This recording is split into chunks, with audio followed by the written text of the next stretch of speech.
السلام عليكم ورحمة الله وبركاته.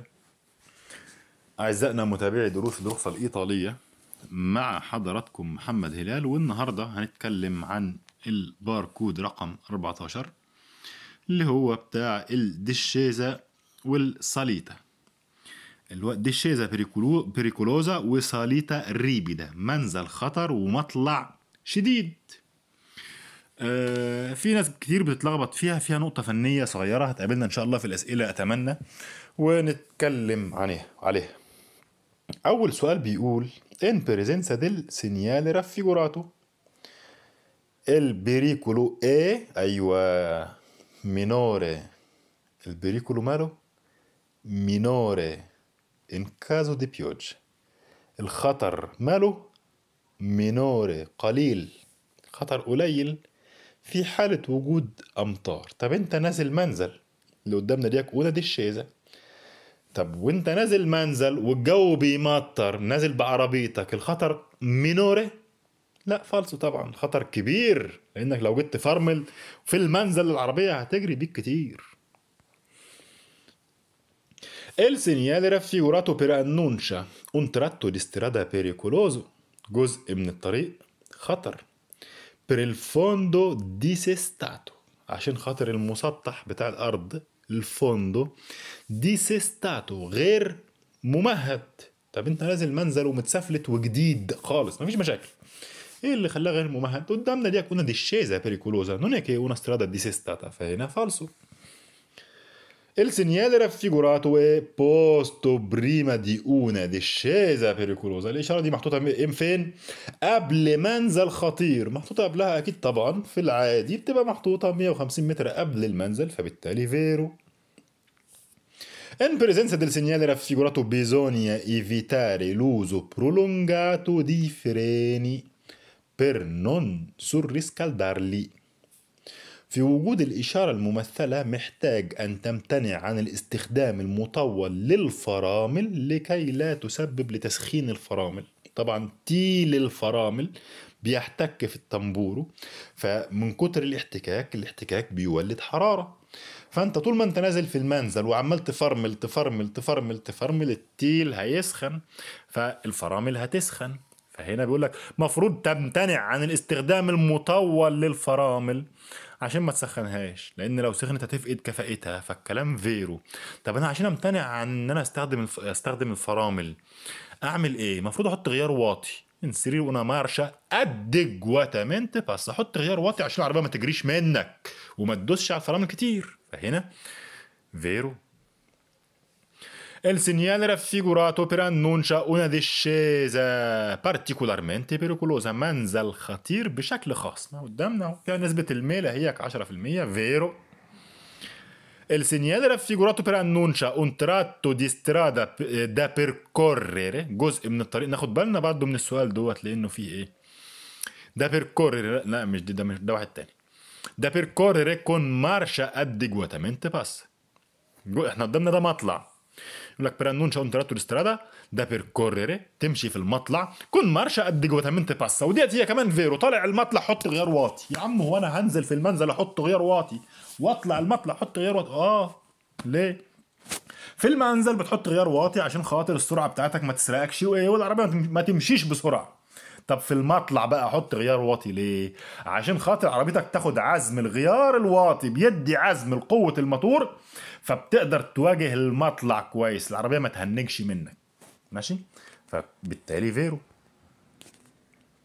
In presenza del segnale raffigurato si deve moderare la velocità، يجب أن تهدئ السرعة per evitare di tamponare i veicoli che procedono più lentamente. هدي السرعة عشان ايه؟ per evitare عشان تمتنع، دي tamponare انك انت تصطدم، هدي السرعة عشان ما تصطدمش بالمركبات اللي قدامك اللي ماشية lentamente، اللي ماشية ببطء. انت نازل منزل فممكن يكون في عربيات ماشية بطيئة قدامك، فانت هدي السرعة بتاعتك، فيرو. Il segnale raffigurato per annuncia un tratto di strada pericoloso per curve strette، في منحنيات قدامك هنا، شايف في أي منحنيات؟ لا. طب فالصو. In presenza del segnale raffigurato bisogna marciare con la frizione abbassata. frizione يعني ايه؟ يعني الدبرياج. الدبرياج اللي هو بيفصل الكورونا عن الموتور، ماشي، حلقة الوصل ما بين الموتور والكورونا. فانت نازل منزل بيقول لك دوس على الدبرياج. فانت لو دوست على الدبرياج ما انت فصلت الكورونا عن الموتور، فالعربيه هتجري منك فريره يا معلم. فانت ما ينفعش تنزل منزل اصلا وانت دايس على الدبرياج، خطر كبير جدا. هنا فالصو. In presenza del segnale raffigurato bisogna evitare di uso eccessivo. في وجود الإشارة الممثلة محتاج أن تمتنع عن الاستخدام المبالغ فيه، الاستخدام الكتير يعني. دي فريني، ما تستخدمش فرامل كتير، انت نازل منزل ما تستخدمش الفرامل كتير. الريجولاري لا فيلوتشيتا انسيرندو una marcia pass، وتنظم سرعتك بواسطة ايه؟ انسيرندو una marcia pass، حط غيار واطي، بدل ما تحط الرابع وعمال تدوس فرامل كل شوية، ما تحط التاني ولا حط التالت، حاجة كده مناسبة للسرعة. فهنا فيرو.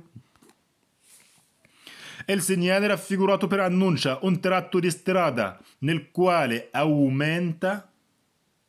aumenta فتح دماغك كده، aumenta يعني بتزيد lo spazio di frenatura del veicolo، بتزيد مسافة الفرملة.